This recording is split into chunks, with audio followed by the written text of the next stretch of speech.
13h30 à Kinshasa, 1 heure de plus à Kalemi, en la province du Tanganyika. Mesdames et messieurs, bienvenue dans cette grande édition, dans ce journal de la mi-journée. Vous êtes sur Mondico Télévision. À la une de l'actualité, le président de la République, Félix Antoine Tshisekedi Tshilombo, est arrivé hier mardi 26 novembre 2024 à Kalemi, chef-lieu de la province du Tanganyika, pour une visite de 4 jours dans le cadre de la poursuite de sa tournée dans l'espace Grand Katanga. De l'aéroport jusqu'au devant le terrain Maendeleo, lieu choisi pour son meeting, le chef de l'État a été chaleureusement accueilli par la population qui est restée mobilisée malgré une forte pluie qui s'est abattue hier dans la ville. Reportage de nos confrères de la présidence de la République.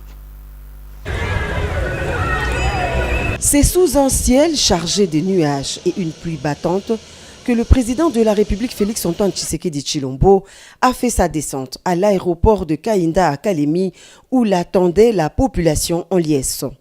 Alors que les températures chutaient et que les vents frais s'intensifiaient, la population déterminée s'était mobilisée en masse pour accueillir son chef de l'État. Les rues menant à l'aéroport étaient bondées de milliers de Kalémiens brandissant des pancartes et des drapeaux, malgré les gouttes d'eau qui les mouillaient de la tête aux pieds. Cette mobilisation témoigne de l'importance de cette visite pour la population de Kalemi et ses environs. Le point d'orgue de cette visite a été le meeting organisé devant le terrain Maendeleo sur la route Lumumba. Tous les Kalémiens se sont donné rendez-vous pour écouter celui qu'ils appellent affectueusement Baba Taïfa. Dans son adresse, le président de la République a remercié la population de Kalemi pour l'accueil délirant lui réservé, bravant la pluie qui a arrosé la ville ce mardi.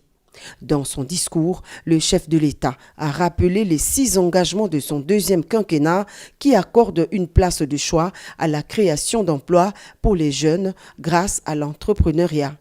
La protection du pouvoir d'achat, assurer avec plus d'efficacité la sécurité pour tous, l'engagement de garantir plus d'accès aux services sociaux de base et le dernier consistant à renforcer l'efficacité de l'administration publique.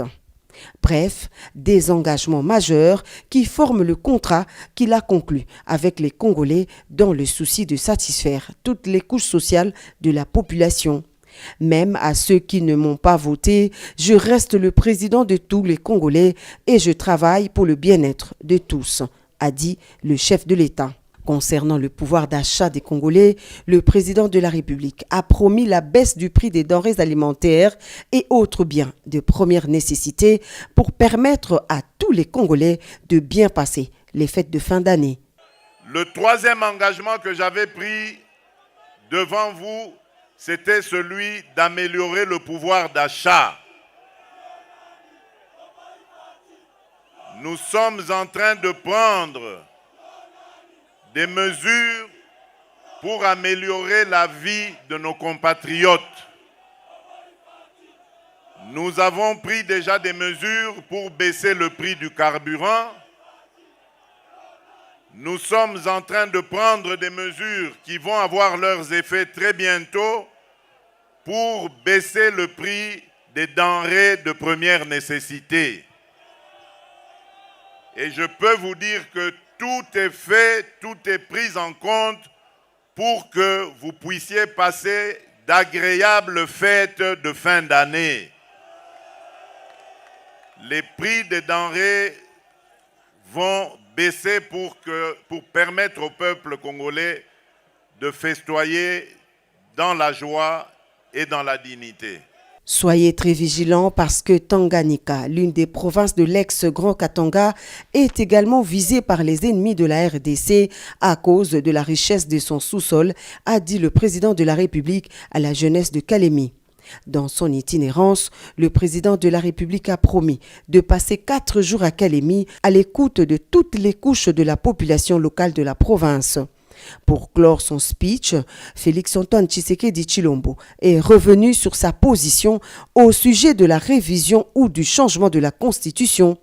J'ai déjà donné ma position, je vous fais confiance parce que je sais que vous êtes un peuple mature. On ne peut pas vous empêcher de réfléchir sur votre Constitution et de prendre la décision qu'il faut, a conclu le président de la République.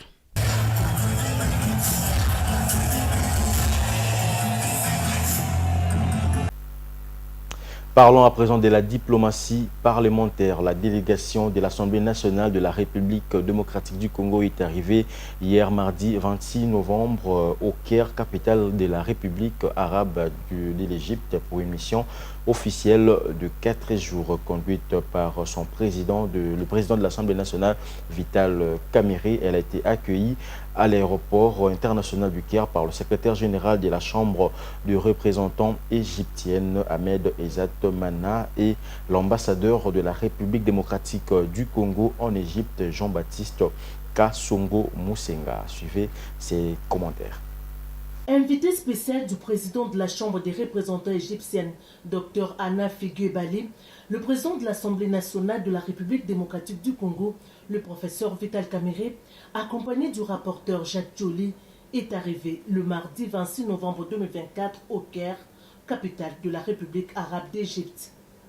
À l'aéroport international du Caire, le professeur Vital Kamerhe a été accueilli par le secrétaire général de la Chambre des représentants égyptienne, Ahmed Ezzat Mana, et l'ambassadeur de la République démocratique du Congo en Égypte, Kasongo Musenga Jean-Baptiste.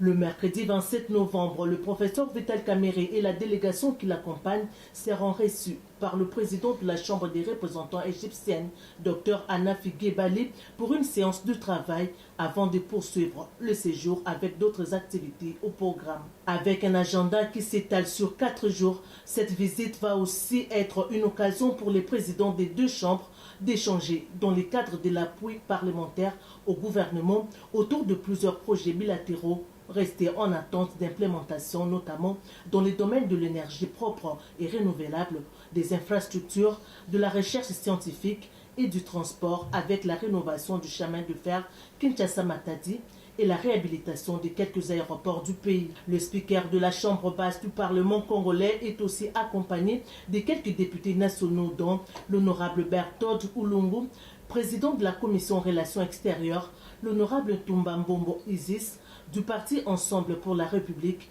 l'honorable Dibandi Nzondomio, du réseau des jeunes parlementaires, ainsi que de l'honorable Abdallah Penembaka de AAUNC. Cette visite fait suite à l'invitation lui transmise le 13 septembre dernier lors de l'audience accordée à l'ambassadeur égyptien en RDC, Echam Adel Salam, et s'inscrit dans le cadre du renforcement de la relation bilatérale et de la diplomatie parlementaire entre les deux pays frères pour l'intérêt de leur peuple. Dans l'actualité également, je veux rentrer dans mon pays, mais je ne veux pas être dehors. Tels sont les propos de Bobila Adawa à l'occasion d'une visite de courtoisie lui rendue par Judith Suminwa Tuluka, première ministre de la République démocratique du Congo. La veuve de l'ancien président Mobutu Sese Seko a exprimé son profond désir de retourner en RDC. Cependant, elle a insisté sur la nécessité d'un accueil respectueux et d'une installation qui reflète son statut et son rôle dans l'histoire du pays. Suivez ces images.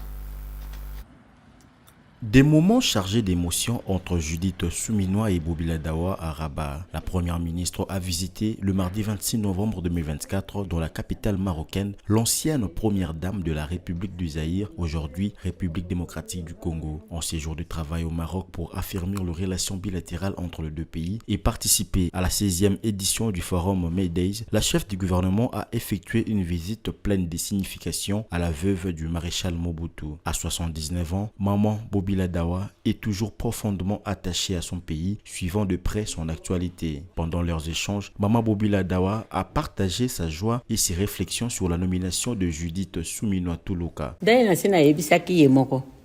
Nabitango na landi na télévision te ba nommé premier ministre mwasi na CPA ki koleka.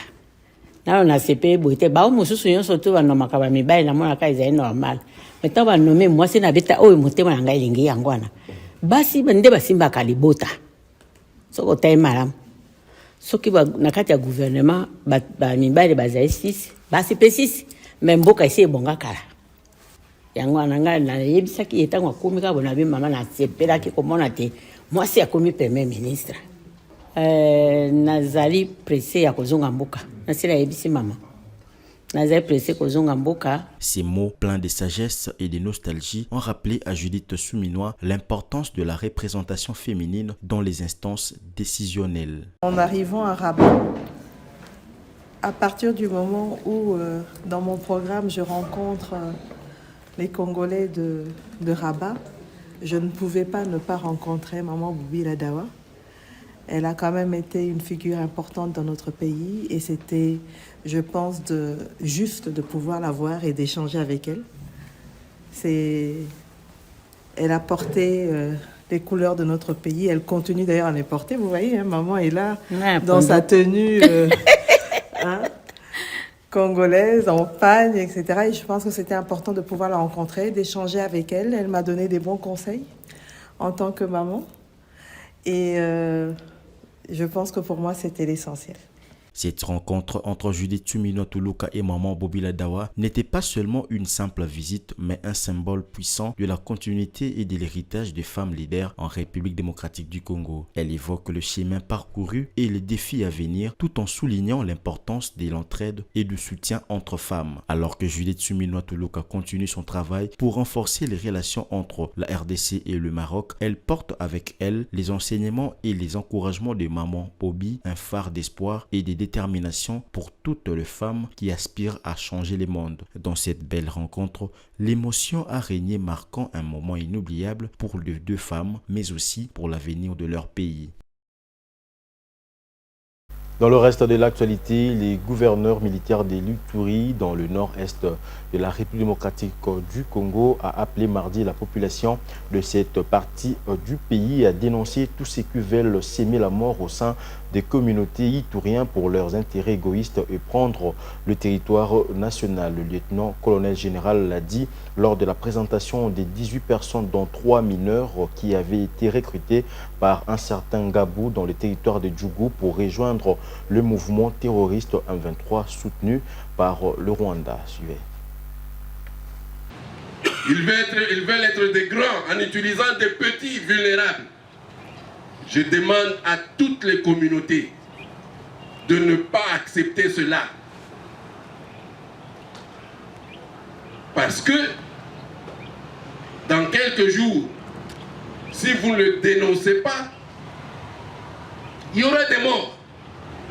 Et ces morts, ça ne sera pas seulement dans une seule communauté. Ça sera dans toutes les communautés.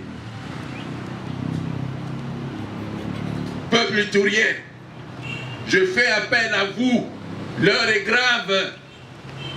Qu'on ne vous trompe pas. L'heure est grave. Et la preuve, c'est ça. Dénoncer ces bandits, ces criminels qui veulent, n'est-ce pas, détruire ce que nous avons construit ensemble. Rendons-nous dans la province du Sud Kivu pour parler de la justice populaire. La pratique prend de plus en plus d'ampleur dans la ville de Bukavu. Il ne se passe une semaine sans que l'on assiste à des exécutions sommaires des personnes du 3e âge et des enfants, pour la plupart accusés de sorcellerie. Une pratique décriée par la société civile de cette province. Images et commentaires.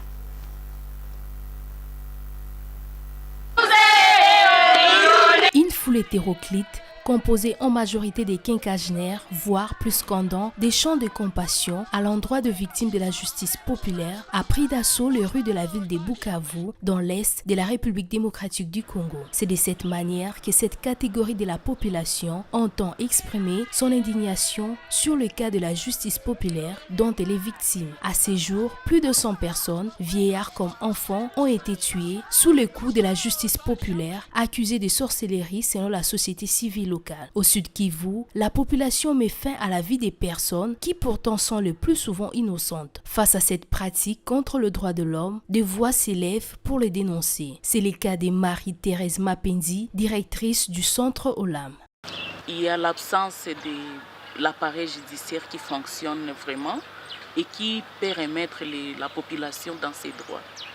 Et plus particulièrement, ce qui nous fait très mal, c'est de voir que ce sont plus souvent les cas des femmes accusées sorcières, qu'on lapide, qu'on tue comme ça, qu'on lèche par-ci par-là, et ça nous met mal à l'aise.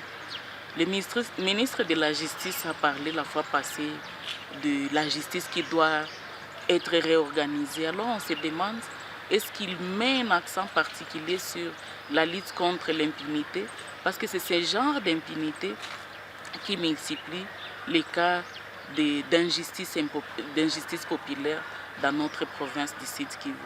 Nous pensons que c'est le temps important, primordial, où il faut mettre beaucoup d'accent sur ça.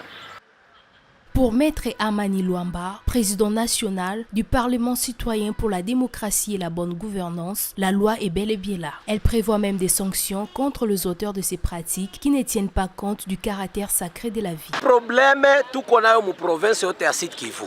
La loi est plus vaste en cette matière. Le code pénal congolais condamne en son article 44 le coup et blessure volontaire, condamne le pratique sur les personnes qualifiées des sorciers. La loi va très loin parce que la justice populaire a plusieurs effets, plusieurs conséquences. La loi réprimande toute personne qui mettrait fin à la vie de l'autre, quel que soit ce qui lui reproche. La loi ne permet pas à toute personne de mettre fin à la vie de l'autre.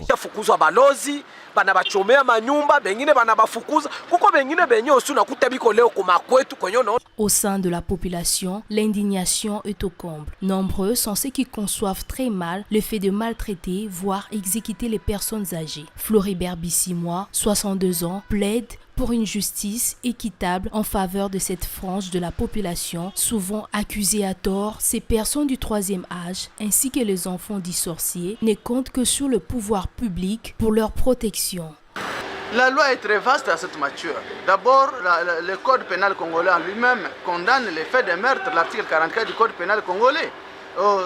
Condamne les coups et blessures volontaires, condamne le fait de pratiques superstitieuses sur les personnes qualifiées de sorciers. Donc la loi va très loin parce que l'effet des populaires a plusieurs effets et plusieurs conséquences. Et la loi réprimande toute personne qui mettrait fin à la vie de l'autre. Quel que soit ce qu'on l'impute, quel que soit ce qu'on le reproche, la loi ne permet à personne de pouvoir mettre fin à la vie de l'autre. Aussi, le mémorandum déposé auprès du gouverneur de province à l'occasion de la célébration de la journée des personnes de troisième âge en octobre dernier constitue un véritable plaidoyer en faveur de leurs droits et sécurité. C'est ce qui marque fin à ce journal de la mi-journée ici à Mondico Télévision. Mesdames et messieurs, merci de l'avoir suivi. Prochain rendez-vous à 19h pour la grande édition du journal dans notre temps. Bonne suite des programmes sur Mondico Télévision.